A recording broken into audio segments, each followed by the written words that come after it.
Alam mo na ba ang bagong update sa ating YouTube Shorts? Kung hindi pa, watch this video. Gamit ang aking cellphone, Android, inopen ko lang ang aking Google Chrome and then sinearch ko ang YouTube Studio and then ilagin nyo po yung inyong pinaka-main account, yung inyong ginagamit para sa inyong YouTube channel.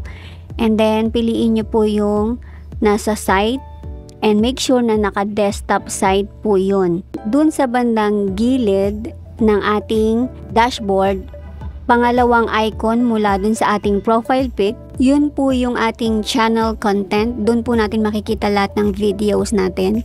And then, open nyo lang po yung any shorts videos ninyo. Pag na-open nyo na po yun, sa bandang right side, hanapin nyo po yung nakalagay na related videos. And then, dun sa related videos, none pa yung nakalagay. Click nyo po yung parang pen or yung lapis. And then lalabas po yung iba't ibang mga videos na meron kayo. So ingat lang din po kayo sa pag-click kasi once na na-click na siya, automatic siyang na-add. Pero kung hindi naman yun yung videos na pinipili mo, pwede mo naman siyang i-delete and then tap mo lang uli yung parang pen and then masa-search mo na yung videos na specific na gusto mo talagang ilagay dun sa related videos.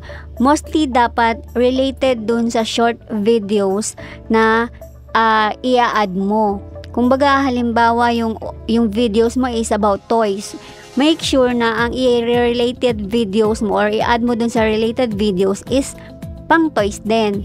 And maganda dito yung mga videos mo na malalaki yung views para mas ma-promote yung ibang short videos mo para mas mapanood nila or ng audience mo. Pag sure ka na dun sa videos na napili mo, dun banda sa taas, makikita nyo po doon yung save, i-click nyo lang po yun.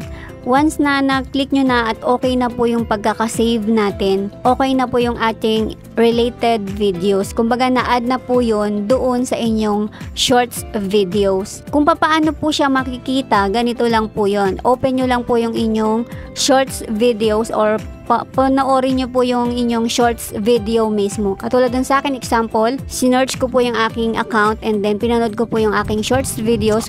Kung mapapansin nyo po, meron po dyang link ng shorts videos na in-add or related ad videos ko. Lahat po ng aking shorts videos, nilagyan ko ng related videos. Pag meron pong link dyan, once nakin-click po nila yung link na yon, automatic na mariredirect or mapupunta po tayo dun sa mismong shorts videos na nilagay natin. Hindi na mahihirapan yung audience natin na search pa yung videos na yon. Kumbaga, once na maklik nila yon, mapapanood nila yung videos natin. Yun yung bagong update ng ating shorts videos. Maganda may mga promotion na ganito para mas lalo pang dumami yung ating mga views. That's all for now. Surely may natutunan ka sa maiksing video ko na to. See you again on my next video. Thank you!